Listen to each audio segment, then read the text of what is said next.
Sejam bem-vindos ao sistema Your Place de ensino. Meu nome é Gabriel, sou professor de Química e hoje nós falaremos sobre mudanças de estado físico. Bom, a primeira mudança de estado físico que nós temos é a fusão, tá certo? Que ela vai ser a passagem do estado sólido para o estado líquido, ou seja, nós temos lá um corpo sólido, conforme a gente vai fornecendo calor para ele, tá? As moléculas que estão ali dentro, elas estão mais grudadinhas no estado sólido. Então elas começam a vibrar porque estão recebendo calor e começam a se separar, a tomar distâncias maiores, tá certo? E aí conforme elas vão se agitando e separando, tem uma determinada temperatura, que é o que a gente chama de ponto de fusão, tá certo?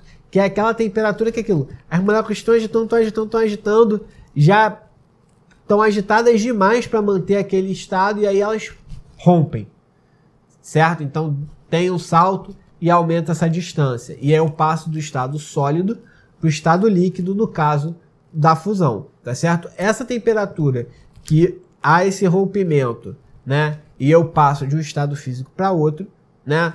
No caso do sólido para o líquido é chamado de ponto de fusão. E nós temos aqui como as figuras, né, dois exemplos. A primeira, que é a da direita, certo? Ela é mais conhecida, né, que é a temperatura de fusão do gelo, certo? Todo mundo aqui já viu gelo em casa, né, para colocar no refrigerante, no suco, para ele ficar mais gelado. E aí o que acontece? O gelo, ele é a forma sólida da água, tá certo? E aí o ponto de fusão do gelo é de 0 graus Celsius, ou seja, a 0 graus o gelo já está derretendo, né? Ah, professor, mas quando eu tiro o gelo do meu freezer lá de casa, ele não começa a derreter imediatamente, porque ele, na verdade, ele está derretendo imediatamente, porque a temperatura de fora da geladeira não é 0 graus Celsius.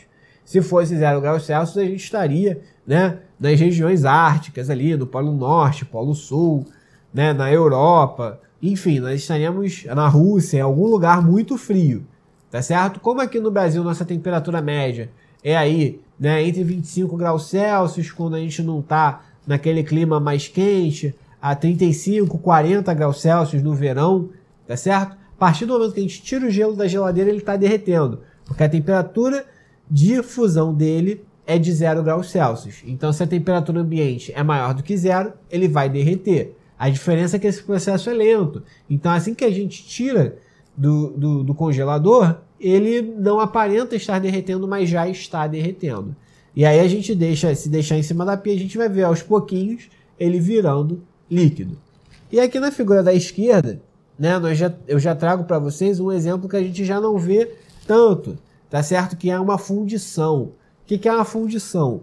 Essa panela grande aqui, né, que está despejando essa substância laranja, né, ela é uma panela normalmente de pedra, onde eu coloco dentro dela um metal sólido, aqueço a temperaturas absurdamente altas, né, da ordem de 1000 graus Celsius, acima de 1000 graus Celsius, e aí esse metal ele derrete e adquire essa coloração laranjinha daqui, tá certo? E aí com esse metal derretido eu despejo sobre uma forma para poder fazer objetos metálicos, tá certo? E aí depois ele passa por outros processos para o metal chegar na nossa casa da forma como a gente vê. O metal produzido por fundição a gente vê muito naqueles postes antigos de luz que tem na rua, né, que era todo feito de ferro, que é um ferro meio rugoso, assim, meio áspero. Então, aquilo ali é produzido dessa forma, derretendo o metal, jogando numa forma e esperando secar, que aí ele endurece novamente e vai estar lá o metal no formato que eu quero. Bom, o segundo processo de mudança de estado físico, né, é o processo de solidificação, onde eu saio do estado líquido para o estado sólido. Então a solidificação ele vai ser o inverso da fusão, tá certo? E aí a temperatura de solidificação de um elemento químico, né, de uma substância, ela vai ser conhecida como ponto de fusão, tá certo? Por quê? A mesma forma que eu tenho uma temperatura para o gelo derreter, eu vou ter a mesma temperatura serve para o gelo congelar. A diferença vai ser o processo, né? Se eu tenho um gelo e eu estou aquecendo o gelo, ele vai sair do sólido para o líquido. Se eu tenho líquido e coloco no freezer, ele vai sair do líquido para o sólido, como a gente vê aqui, ó, na figurinha da esquerda, onde a gente coloca a forma de gelo, né, com água dentro do freezer, e aí essa água ela vai virar gelo através desse processo, ó, da figurinha da direita, né, que é o processo de solidificação, onde a gente forma cristais de gelo. E aí essa estrutura cristalina é que faz com que a água vire gelo. Tá? Uma observação importante dessa estrutura cristalina da água é justamente porque, pelo fato da água formar cristais, certo? Quando eu saio da fase líquida para a fase sólida, a água aumenta de volume. E normalmente é o processo inverso, tá certo? O sólido, pelo fato das moléculas estarem mais juntinhas, o que a gente espera? Que o volume dele seja menor, enquanto que no líquido, pelo fato de elas estarem mais separadas, é a mesma quantidade de molécula, elas vão ocupar um volume maior. Só que no caso da água é o processo inverso, por quê? Elas vão estar mais juntinhas, mas elas vão estar mais juntinhas e esses grupos em si vão estar mais separados, formando o que a gente chama de cristais. Por isso que se eu congelo uma garrafa d'água e cheia até a boca, né, eu encho a garrafa d'água até a boca, boto no congelador. Quando eu abrir o congelador, essa garrafa vai ter estourado, justamente por conta dessa formação de cristais, ela aumenta de volume, tá? A água é o que a gente chama de substância amorfa, ou seja, ela é a famosa diferentona, ela não se comporta da mesma forma que outras substâncias, certo? Como metais e tudo mais. Bom, outro processo que nós vamos ter de mudança de fase é o processo de vaporização, tá certo? O que é o processo de vaporização? Não tem nada a ver, né, com o vapo do Flamengo, tá certo? Pelo amor de Deus. Tem a ver com mudança de estado físico, tá? Então a vaporização ela vai ser a passagem do estado líquido para o estado gasoso, tá certo? Então, mas professor, o senhor não tinha falado em uma outra aula de física que essa mudança de estado físico do líquido para o gasoso era chamada de ebulição? É chamada de ebulição. Só que o que acontece? Essa passagem, no caso do líquido para o gás, ela pode se dar de diferentes maneiras. E cada maneira vai ter um nome. E todas essas maneiras são formas de vaporização. Quais são essas maneiras que eu estou falando? Bom, uma delas é a evaporação, a outra é a ebulição e a outra é a calefação. Qual é a diferença entre essas três? Tá? Na evaporação, essa transformação do estado líquido para o gasoso, ela se dá de uma forma muito lenta. Tá? É só a gente pensar o seguinte, quando a gente tem a água, qual é a temperatura que a água evapora? Né? Que ela entra em ebulição, que é o que a gente chama de ponto de ebulição, 100 graus Celsius. Então, se a água evapora, ela entra em ebulição a 100 graus Celsius, qual é a temperatura da roupa da gente no varal de casa secando? É 100 graus Celsius? Não, se fosse 100 graus Celsius, né, você não ia nem poder encostar na roupa que ela estaria pelando quando você fosse tirar do varal. Tá certo? Então o processo é diferente. Por quê? No caso da evaporação, ela não se dá só pela temperatura. A temperatura influencia. Mas o que mais influencia? Se na região venta muito, porque o vento ele passa e vai carregando as moléculas de água que estão na superfície, certo? Influencia se o tempo está seco, porque o tempo seco, a atmosfera começa a sugar mais água, tá certo? Então tudo isso favorece o processo de evaporação.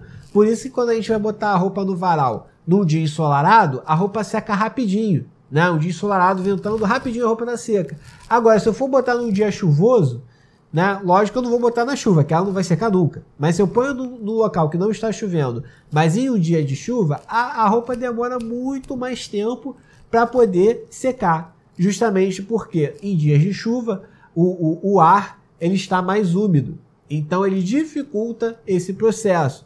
Quando o ar está mais úmido, normalmente em dia de chuva também a temperatura está mais baixa. Então são coisas que dificultam a evaporação, que é um processo lento.